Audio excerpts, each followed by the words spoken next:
So my topic today is on flexing different lines with optimal itemization. So basically, the idea is that by using your components properly, you can allow yourself to play through 2 or 3 different lines at a time.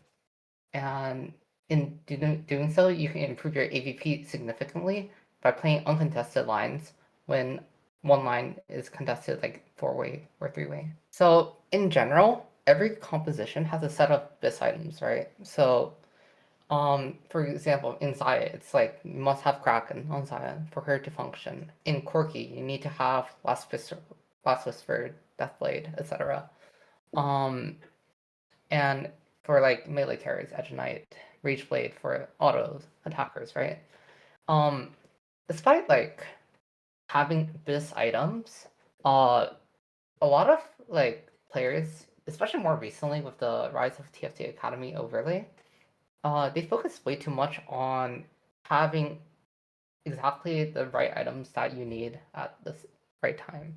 So, for example, in TFT Academy, it's like it will show you must have DB, Last Whisper, and Striker's Flail in order to play Corki, right?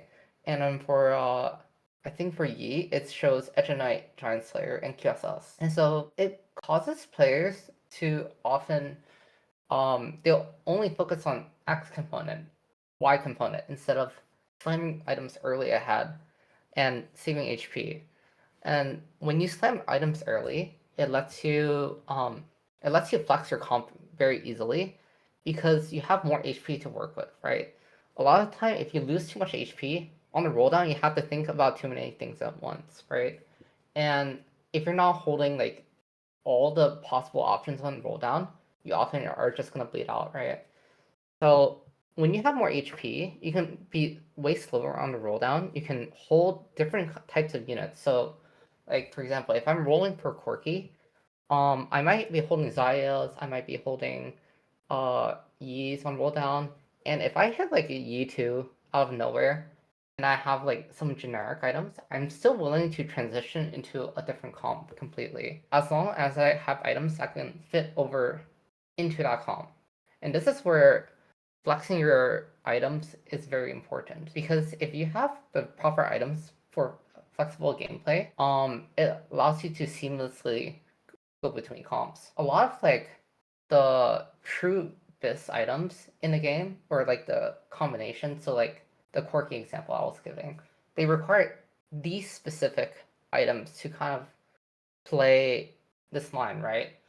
So by slamming these more flexible items first and then slamming the specific items later, it allows you to go between comps more easily. So I'm gonna start with some examples here. So this is like a standard opener right now, right? You have a Lissandra opener, you have Pantheon, Cho'Gath, and like Ezreal for Timebreaker, say. So like one thing you can do is like Cho'Gath reroll, you can go up into like AP flex boards with like Karma, Nami, you can play Asol, etc. Right? So in this case, a lot of people tend to slam Shojin. And so when you slam Shojin, what happens is you're often forced into AP flex, which not isn't it's not necessarily the thing you want to do here, right? Because if you slam Shojin, there's only realistically 2 users of Shojin in the game for AP carries. And for AD carries, there's actually 0 carries that use Shojin. Corki can like barely use it, and really nothing else in the forecast pool can use it. Whereas if you slam Void Staff, you can play every variant of AP Flex, right?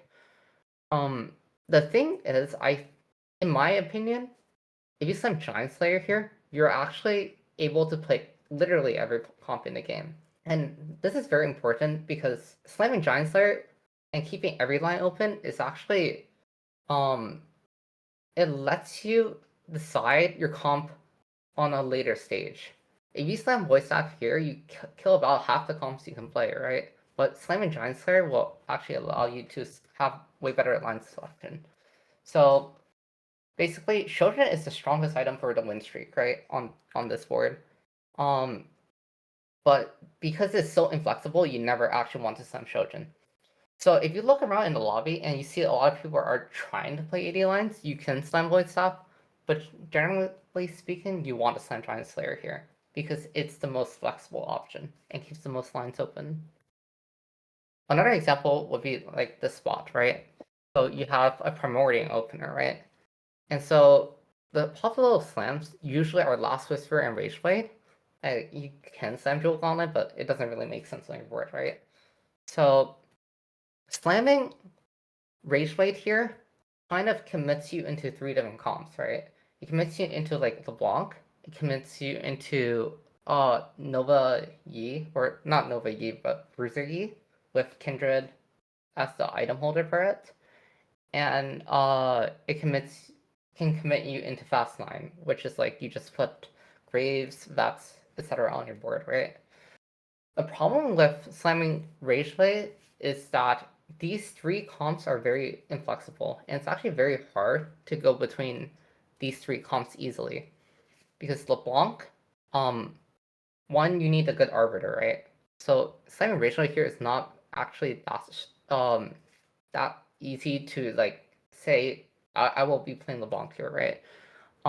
Playing Yi is fine.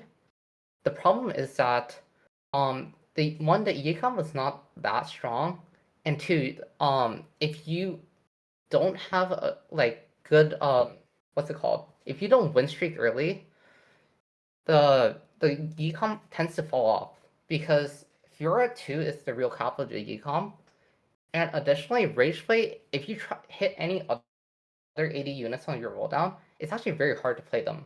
Rageblade is bad on both Corki and Zaya, so you basically lock yourself into one composition, right? And finally, for Fast 9, it's actually harder to Fast 9 on Rageblade because it locks you into Vex as well, right?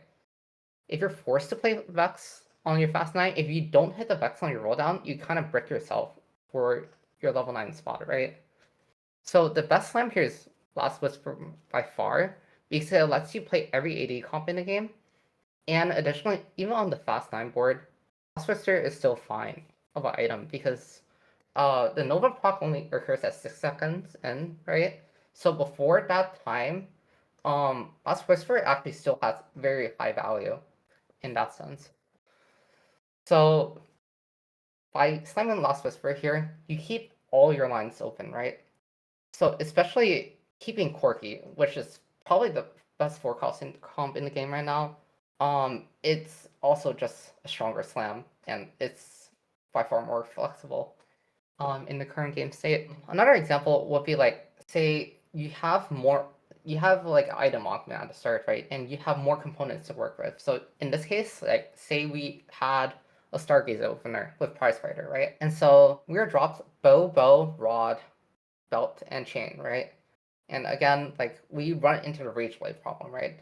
So assuming we slam Rageblade, like we're forced into the auto attack lines, right? Which as we mentioned, are not that strong right now. So the other things we need to look at here is the creation of anti-heal, which is pretty much like you must have anti-heal in the at some point in the game to be playing any comp. The most important items to have are anti-heal and shred components for your comp, because almost every comp needs some form of this to beat other boards.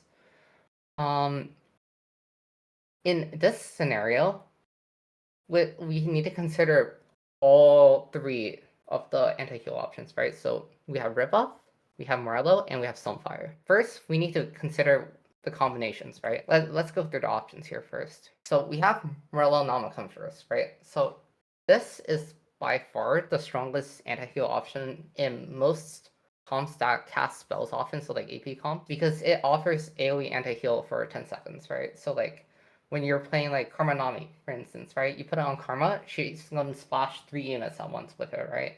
And the burn lasts for 10 seconds. Ribuff is slightly weaker in the sense where you can apply it in AoE, but it only lasts 5 seconds, which is like an important distinction most of the time. But if you're playing an AD comp, it doesn't really matter because a lot of like the AD comp spread it easily are like Kindred, Zaya, and they will consistently apply it to the targets you need it on. But Objectively, in most comps, Marlow is the strongest anti-heal option. However, if we look at our components here, if we select Morello, right, the components we're left with are bow, chain. And bow, chain doesn't really make much, right? We can't make rip up because it's a second anti-heal source, right? And slamming Titans doesn't really fit into any comp. It used to only go into the mech comp back in the day, but now, because the mech you don't actually play the mech war anymore, you never make this Titans item. So basically, we can't actually make Morello because the components we're left to are terrible for our comps, right? And so if we look at Sunfire, we have Rageblade left over again, right? And we run into the same scenario as before, where by slamming the Rageblade, we're gonna angle ourselves into these three comps, right? And it's actually not that good of an item to just be slamming randomly. So objectively, it's not that good of an item, and we will rather be slamming an item that is more effective. So basically, the only slam left is Rebuff. And the reason Rebuff is good here is that we're left with Crown Guard, which is actually one of the strongest tank items in the game right now. So by slamming Crown Guard and Rebuff, you actually have a very, very strong early game that can transition into a stronger late game. And it's important to recognize this because we also have, like in this example, we have Prize Fighter, right? So we will get more components later anyway for making our best items. So by keeping ourselves flexible in the early game, we can eventually build the items we need for the comps that we actually want to play later. But for now, we need to solve our early game, which is slamming the proper items for the comps we want to play, right? And so here is like a third example, but we have raw tier cloak, right? And raw tier cloak doesn't actually make very good items, right? We can make spark, but that one, it links us into AP very heavily. And two, spark is actually a weak shred item. Voice tap is preferred in a lot of comps because if the spark holder dies, you lose shred on your entire board. And by also making spark, your main tank has one less real item on it. So often Spark goes on like Blitzcrank, who has like a Guardian Angel effect, right? He will revive after a bit, so the Spark stays alive. Or on very specific like Seven Shepherd boards, for instance, where your frontline is like evenly distributed. Instead of having one main tank, you have like three different sub tanks, right? So Spark is not a very good item. So we have to consider adaptive, right? And adaptive is also kind of weak, right? It's a good mana gen item, but it should never really be your primary source of mana gen. And especially on our current board, even if we get more units, we are not likely to streak, right? So the best thing here is to actually just save all your components instead of slamming, right? So you don't always need to slam if the items you can make are very low quality items, right? So in this case, you should just keep greeting your components until you have some sort of direction to work with. Like in this spot, basically you're just gonna loss streak, right? You're gonna 5 loss into Krugs, you're gonna pick up your anvils, your components, and then you decide on the comp you're playing, right?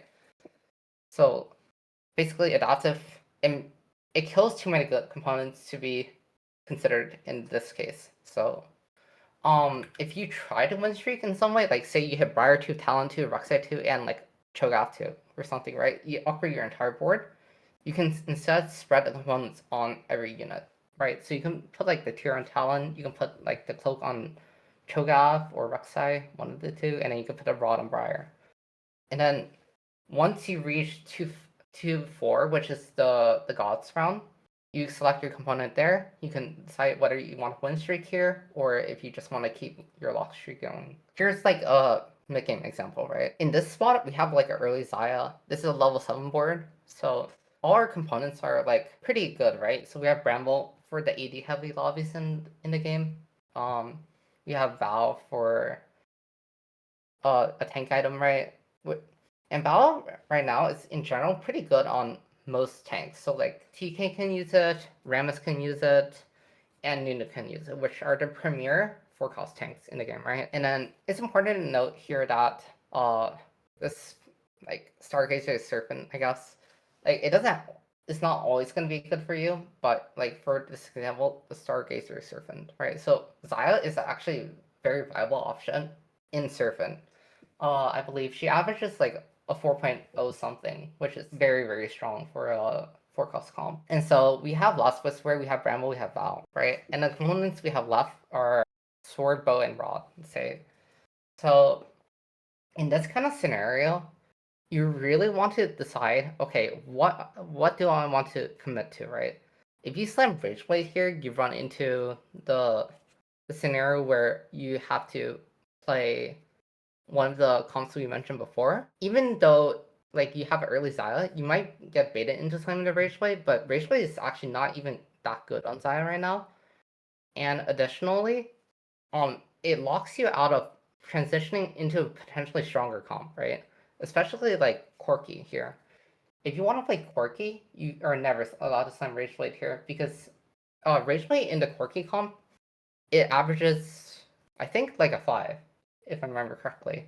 So slamming Rageblade is basically kills off an entire line for you. Even though you have a Xayah and you think you want to lean into the Xayah, you can never slam Rageblade here. So the best slam by far is Giant Slayer, and it keeps the lines open again, right? I'd say in general, uh, Giant Slayer is one of the most flexible items you can slam right now. Basically, you get to keep every line open by just slamming Giant Slayer over another item. And if you have the opportunity to slam Giant Slayer, it's probably the best choice here. Basically, you really want to just keep every line open, right? So in this case, we slam Giant Slayer, and we can keep Corki open, we can keep Xayah open, we can even keep Yi open in case we hit like some sort of Edge of Night setup, right? And Yi 2 on rolldown. So basically, it is very important right now to create items that are able to be accessed by 2 or 3 comps at once. And even though you can hard force a comp right now, it's actually very, very detrimental to AVP if you only focus on one comp. You should consider other options that you can play, especially on your rolldowns, right? So if I'm playing Corki on my rolldown, I will hold all the 80 units. Doesn't really matter which one. As long as I hit an upgrade and my items can work, I will play that 80 comp, right? So the same thing goes for like AP or even like frontline options, right? Like if I'm playing for the Yi comp, I don't just need TK2 on my rolldown, right? If I hit some other options, I might like just play like Rammus 2 on my board with a Bastion, right? Or maybe even I'll just play like 4 Bastion frontline for now, and if I hit like Corki on my bench, I'll play Corki 2 on the board, and I'll just pivot into Corki. If I hit my Yi board, then I can play like Malphite 2 frontline after I decide on exactly what I need to do. But the important thing is you need to slam these items early on to save HP, so you have more time in the future to work on these decisions, right? And by doing so, your AVP will go up significantly right now.